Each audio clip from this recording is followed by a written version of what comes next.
going on, Jerome's? Happy Monday. Christian freaking Darrisaw is going to take the leap in year 3, become one of the best young left tackles in the game. Trent Williams Reborn 2.0. You love to see it. And keeping Kirk healthy and not taking the hits they took last year would be kind of nice. And Darrisaw did miss a handful of games last season due to a couple concussions.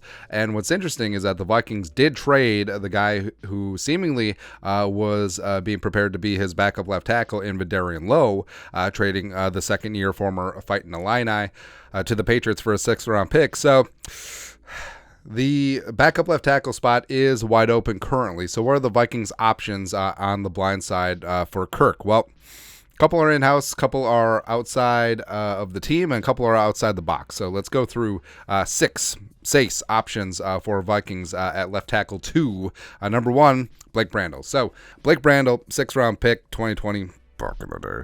Former Oregon State Beaver, was actually a very highly rated left tackle coming in from Corvallis, but 273 snaps and 3 starts last year, replacing Darrisaw when he missed time with those concussions.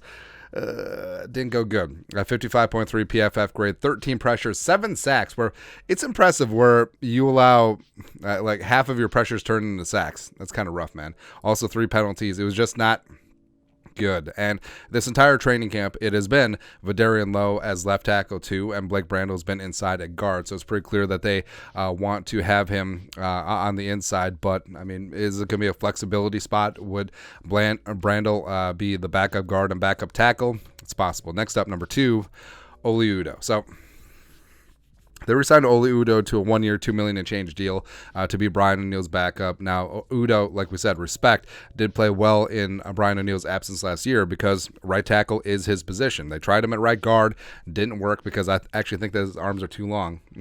As well as he played 146 left tackle snaps in 2021 and also 8 in 2022, and wasn't great. So 43 PFF grade.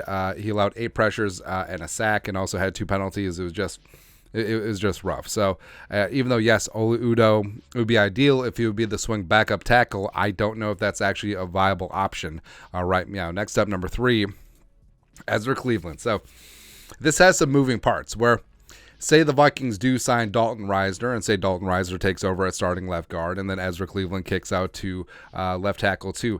I ain't mad at you. I ain't mad at you as we do this on the fly. I would actually be okay with those developments.